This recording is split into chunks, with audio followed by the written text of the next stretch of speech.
One morning you wake up and something subtle but irreversible has changed. You open your mouth to speak in conversations that once animated you, and suddenly there is nothing there. Not emptiness in the sense of exhaustion or sadness, but a strange silence, as if the language you once spoke fluently has become foreign overnight. You sit across from people who have known you for years, people whose presence once felt like home, and you sense a quiet distance forming that has nothing to do with conflict or resentment. It is disorienting because nothing visible has happened. No dramatic rupture, no betrayal, no obvious ending. Yet internally, a shift has taken place while no one was watching. You find yourself standing in the middle of your own life feeling like an unexpected guest, as though you somehow wandered into a gathering that was meant for a previous version of you. Carl Jung devoted decades to observing this exact psychological moment. What he discovered unsettled even his own expectations about growth and transformation. Contrary to popular belief, he found that the most painful stage of inner development is not the initial breakdown. It is not the confrontation with the shadow or the dismantling of the false self. Those phases, though intense, carry a certain clarity. They feel like work. They feel purposeful. The true agony emerges later, after the inner work has already begun to reshape you, after you have genuinely changed in ways that cannot be undone. This is the phase Jung described as the individuation crisis. It is the threshold where personal evolution creates a widening gap between your internal reality and the world that still relates to who you used to be. Jung observed that more individuals abandon their awakening at this stage than at any other point in the journey. Not because transformation itself was too demanding, but because the loneliness that followed growth became almost unbearable. They had prepared themselves for pain, for uncertainty, for emotional upheaval. What they had not anticipated was the quiet grief of realizing they could no longer resonate with the lives and relationships that once defined them. In this exploration, we will walk through what Jung identified as the psychological mechanics of outgrowing your environment. Why this phase can feel like mourning even though no one has physically left your life. Why you may find yourself feeling invisible in relationships that once felt deeply mutual. And what lies on the other side for those who resist the impulse to retreat into familiarity simply to ease the discomfort. To understand this experience fully, you must see it as Jung saw it when individuals arrived in his consulting room during this period. They were not conventionally depressed. They were dislocated. They described watching their own lives from a distance as if separated by glass. They spoke of an acute sense of isolation that persisted even while surrounded by people who insisted they were loved.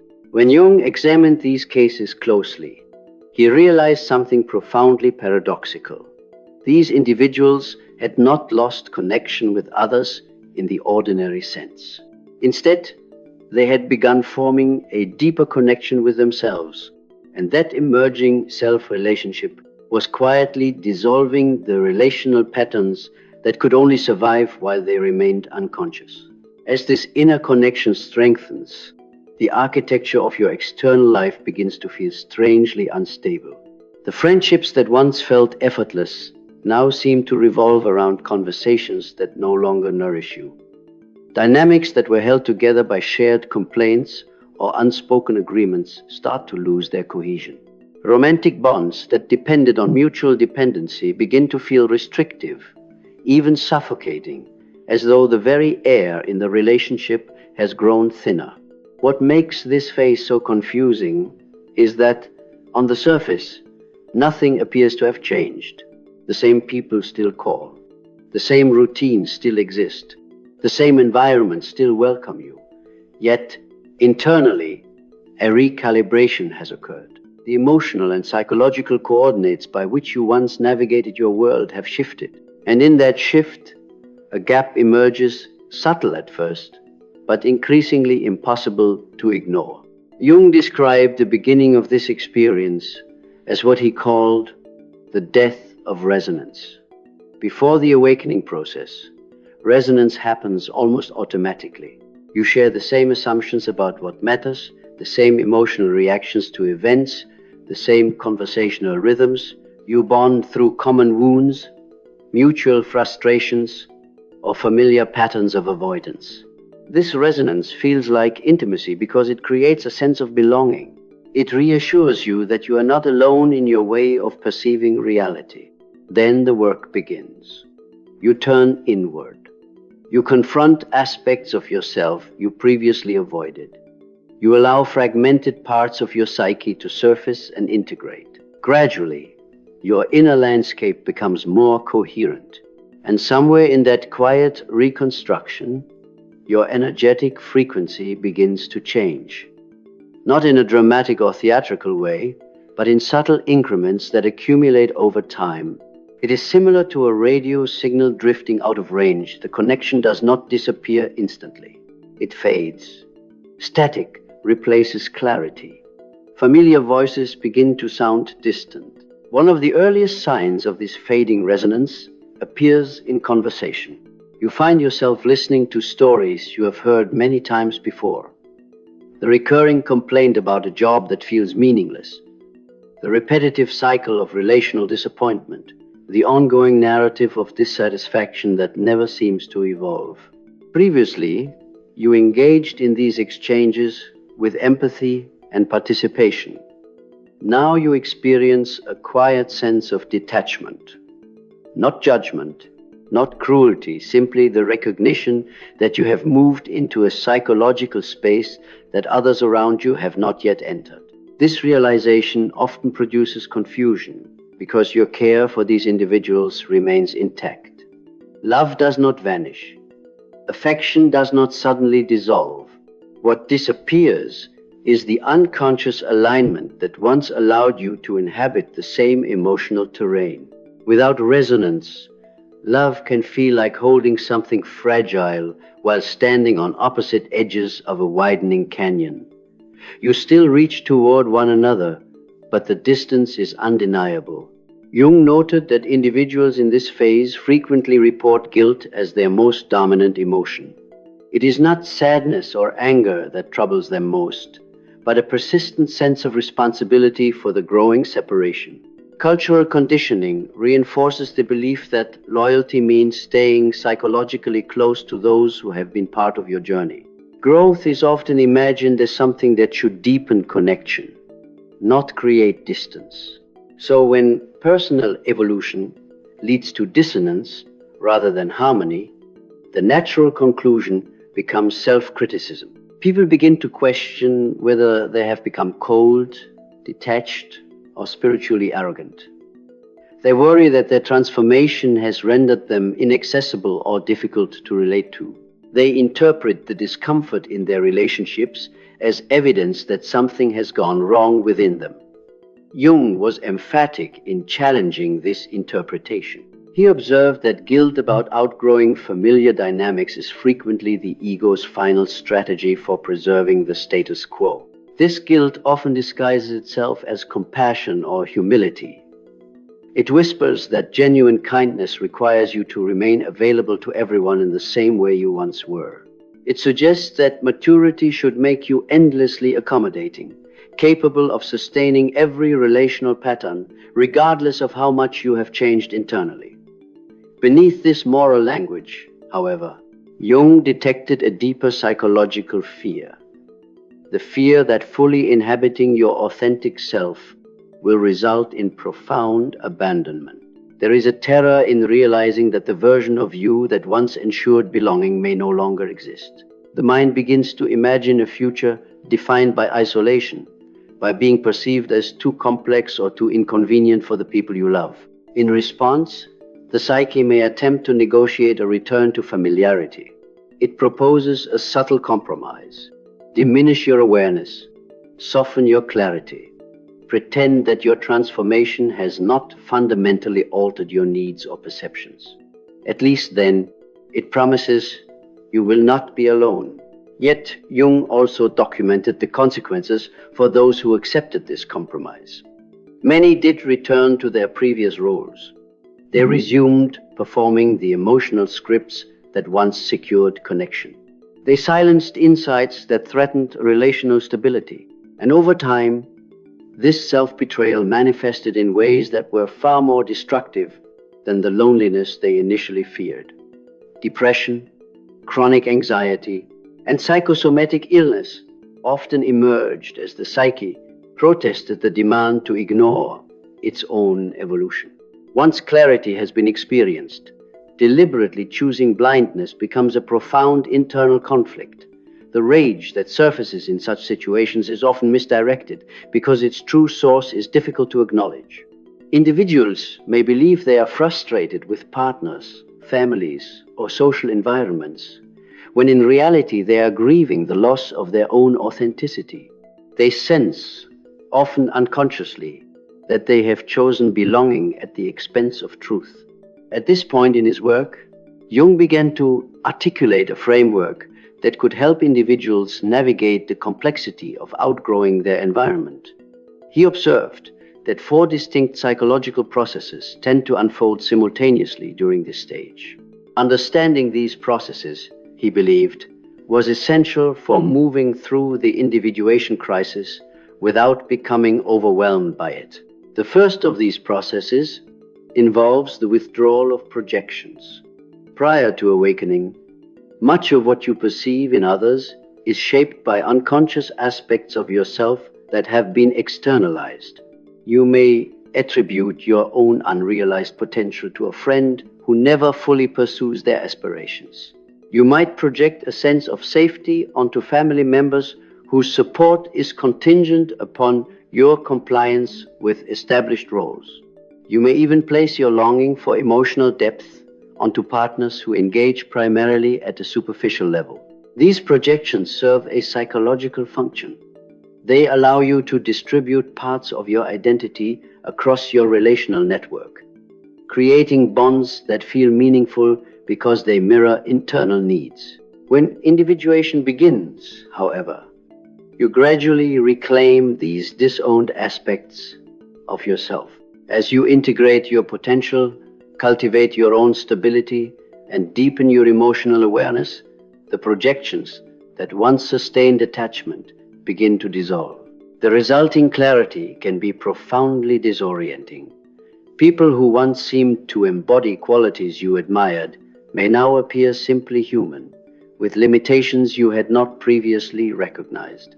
Relationships that felt deeply aligned may reveal themselves to have been structured around unconscious agreements rather than genuine mutual understanding. Jung emphasized that this realization is not an indictment of the people involved. It is a shift in perception resulting from psychological maturation. The heartbreak associated with projection withdrawal is subtle but intense.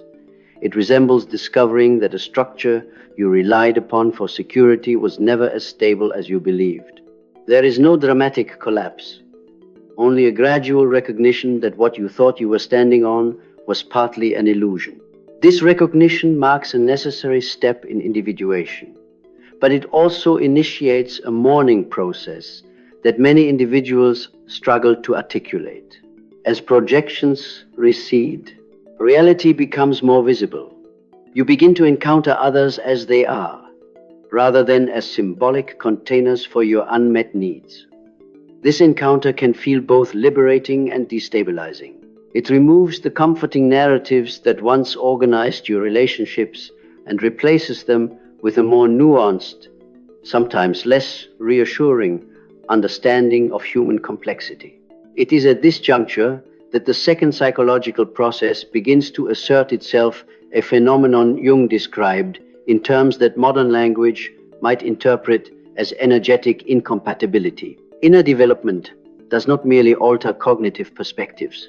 It transforms emotional regulation, nervous system responses, and the thresholds at which stimulation becomes stress. Activities that once felt invigorating may now produce fatigue. Environments characterized by constant tension or drama may trigger a desire for withdrawal. Social interactions that were previously engaging may begin to feel draining without any clear external reason. This shift can be perplexing because it challenges the assumption that compatibility is solely determined by shared history or conscious intention. Jung suggested that psychological growth recalibrates the entire organism. As awareness increases, the psyche becomes less tolerant of patterns that reinforce fragmentation or conflict. Consequently, the body itself may register certain relational dynamics as incompatible with its new state of integration. Individuals often notice this as an unexplained reluctance to participate in events they once anticipated with enthusiasm. They may cancel plans without fully understanding why, or feel unexpected relief when obligations are postponed. Time spent with certain people can leave them depleted in ways that defy rational explanation. This is not necessarily a judgment about the character of those individuals. Rather, it reflects a mismatch between internal development and external context. Recognizing these two processes, projection, withdrawal, and energetic incompatibility, represents only part of the individuation crisis. Jung identified additional mechanisms that further complicate this transitional period, processes that deepen the sense of existential solitude and intensify the emotional impact of psychological awakening. Alongside the withdrawal of projections and the growing sense of energetic mismatch, Jung observed a third psychological process that intensifies the individuation crisis. He referred to this as the mirror crisis. Every relationship in your life functions, consciously or unconsciously, as a reflective surface. Through others, you learn who you are. Their responses shape your self-image. Their recognition stabilizes your identity. When this mirroring is consistent, it creates the reassuring sense that your existence is confirmed by the world around you. In earlier stages of psychological development, individuals often seek mirrors that validate their wounds rather than their wholeness. They gravitate toward friendships that reinforce familiar narratives of struggle or victimhood. They enter romantic relationships that unconsciously recreate unresolved childhood dynamics. They remain embedded in family systems that sustain the roles assigned to them long ago. These mirrors feel strangely comforting because they reflect a version of the self that, although painful, is recognizable. As inner growth unfolds, however, the psyche begins to require different reflections. It longs for relationships that acknowledge emerging strength rather than old fragility. Connections that encourage expansion rather than reinforce limitation. When you look around your life during this phase and realize that many of your mirrors are still presenting an outdated image of who you are, a deep unease sets in. You sense that you are evolving into someone whom the people closest to you cannot fully perceive. This experience creates a unique form of psychological confinement. You are physically present in your familiar world, yet internally you feel unseen. Conversations skim the surface of who you used to be. Expectations remain anchored in patterns you have already begun to transcend. The more clearly you recognize this discrepancy, the more desperate the need for accurate reflection becomes. To be truly seen is not a superficial desire. It is a primal human necessity tied to the formation of coherent identity. Jung noticed that many individuals, overwhelmed by this mirror crisis, retreated into previous versions of themselves simply to restore a sense of recognition. They reduced their complexity, softened their insights, or suppressed their evolving perspectives to regain relational equilibrium. In doing so, they reactivated mirrors that no longer reflected their authentic state. The temporary relief of being acknowledged again often came at the cost of renewed inner fragmentation. Closely intertwined with the mirror crisis is the fourth process Jung identified: grief without death. During individuation, you may find yourself mourning relationships that technically still exist. The people you love remain physically present. Daily interactions continue. Yet emotionally and psychologically, something essential has shifted. You are grieving the loss of resonance, the dissolution of shared meanings, the fading of a relational reality that once provided stability. This form of mourning is particularly challenging because it lacks social recognition. Society offers rituals and collective support for losses that are clearly defined, such as bereavement. There are ceremonies, condolences, and communal acknowledgement that validate the pain of separation. In contrast, the grief associated with outgrowing familiar dynamics often unfolds in silence. There is no formal closure, no universally understood language to describe what is happening. You may feel as though you lack permission to grieve. Others may struggle to comprehend why you appear withdrawn or introspective when, from their perspective, nothing significant has changed. The absence of external validation can intensify the sense of isolation. Jung described this as disenfranchised grief, a mourning process that remains psychologically potent yet socially invisible. Without clear resolution, it can recycle repeatedly, resurfacing each time you encounter reminders of the distance between your current self and the relational structures of your past.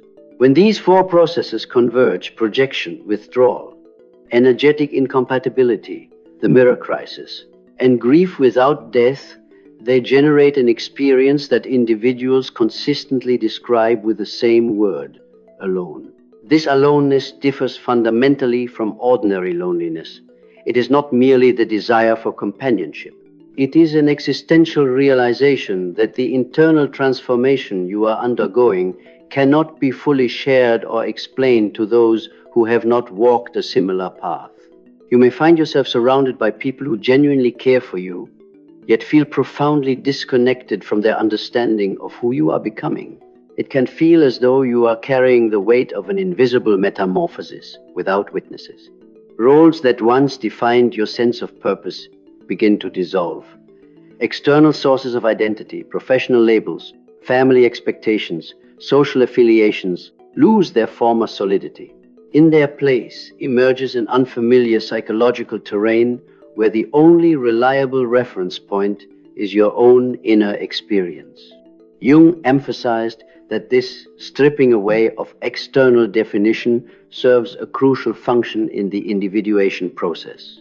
By removing the scaffolding that previously shaped your self-concept, the psyche is compelled to encounter itself more directly. What remains is not the persona adapted to social approval, nor the identity constructed through collective norms.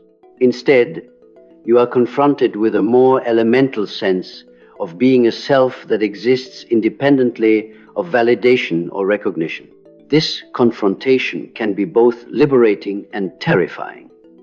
Freedom from external definition carries the exhilaration of authenticity, yet it also exposes the vulnerability of standing without familiar support.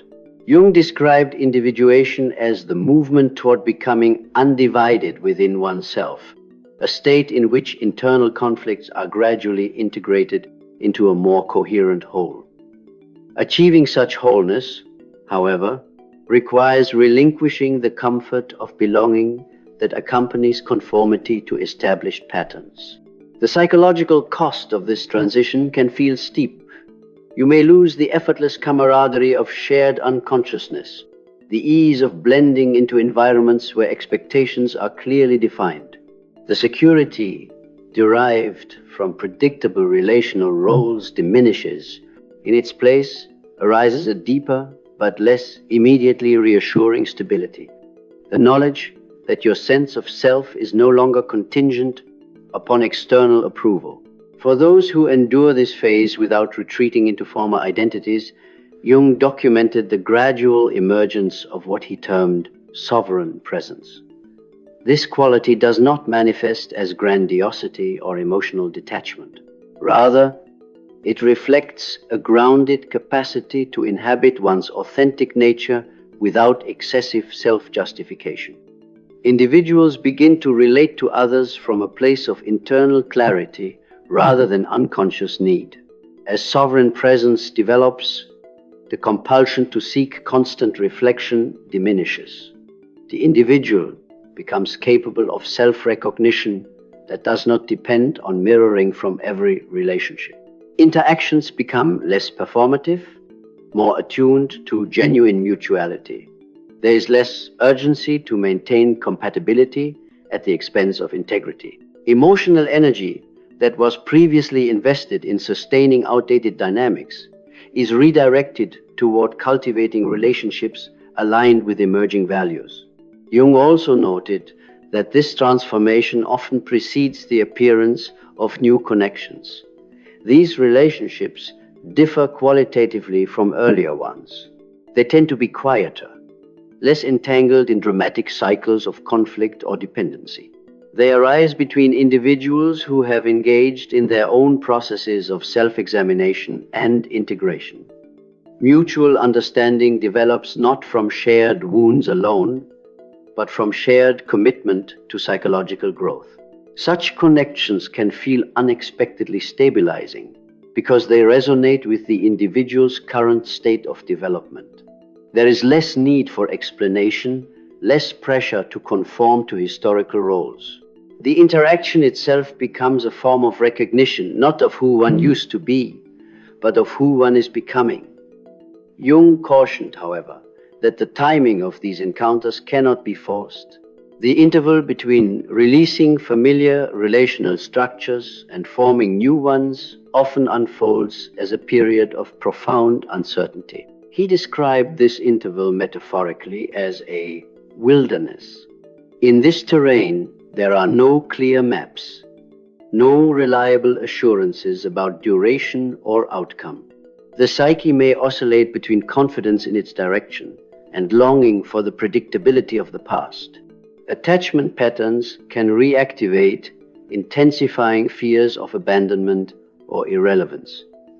The inner child, confronted with the consequences of choosing growth, may protest the solitude that accompanies transformation.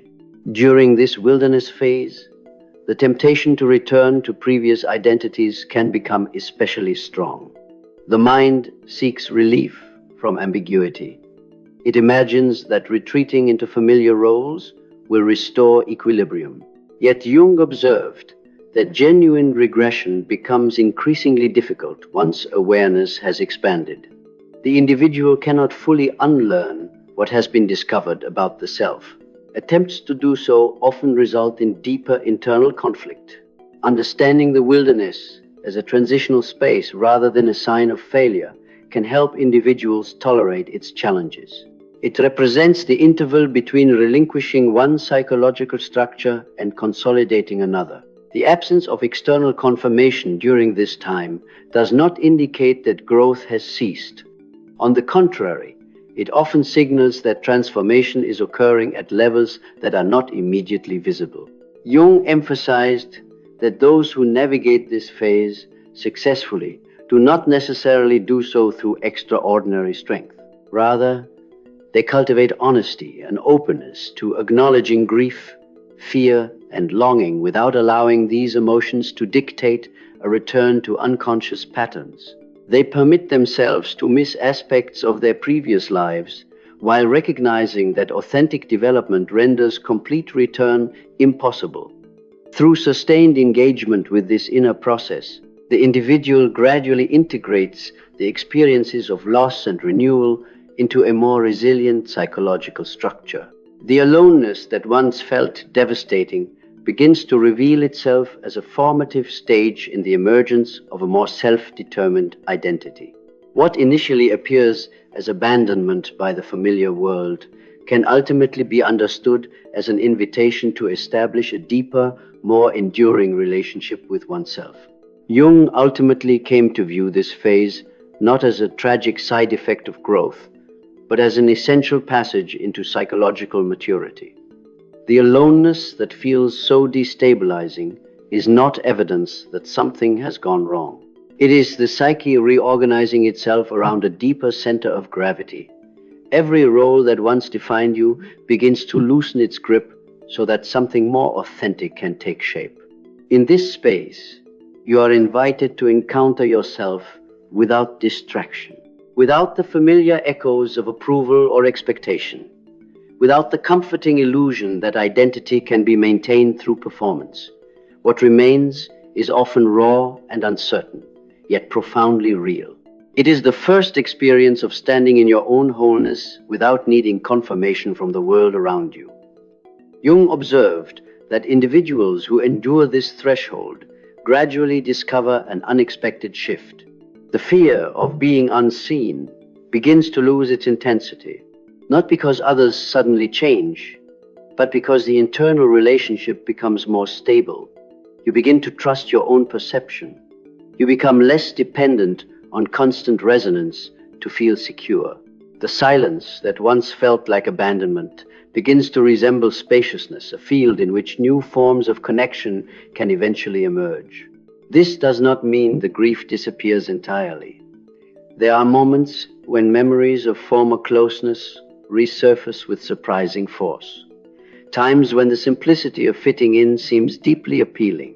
Yet alongside this longing develops a quiet recognition that returning to unconscious belonging would require denying parts of yourself that have already come into awareness. You understand, perhaps for the first time, that authenticity carries a cost, but that the cost of self-betrayal is ultimately far greater. Jung described individuation as the movement toward becoming undivided, a state in which inner contradictions are gradually reconciled rather than hidden. To reach this state, one must pass through periods of uncertainty where external validation is scarce. The wilderness between identities is not a punishment for choosing growth. It is the necessary distance between who you were and who you are in the process of becoming. For those who remain present to this process, a new orientation slowly develops. Relationships begin to form that are less dependent on shared unconscious patterns and more rooted in mutual clarity. These connections often arrive quietly, without dramatic entrances. They are built on the recognition of wholeness rather than the management of wounds. When they appear, they illuminate why the previous world had to change, not because it was fundamentally flawed, but because it no longer matched the person you had become. If you find yourself in this phase now, feeling the distance expand, sensing guilt or confusion, wondering whether growth has isolated you beyond repair, Jung's perspective offers a different interpretation. You are not simply losing people. You are encountering yourself in a way that makes certain forms of connection unsustainable.